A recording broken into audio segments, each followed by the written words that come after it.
Ilan may tulungan niya Gusto siya. kayo dito. Lo, ang ganda pala ng ano, yung room nyo dito, guys. Matatagal na kayo kasi hindi na kami makaintindi ng Bisaya. Sumahan nyo. Ayun, nandito na tayo sa Manila. Kailangan natin yung mga Tagalog kasi baka makasapan tayo eh.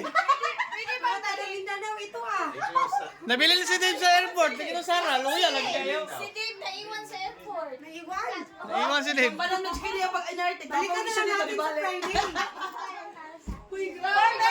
Merong umapas! Mayroong umapas Hoy, sa Manila eh! Hey, nandito na kami sa Manila, guys. Bawal dito mga Tagalog, baka makasapaan tayo eh. Rock and roll to the world. Muna si Dave sa gawas.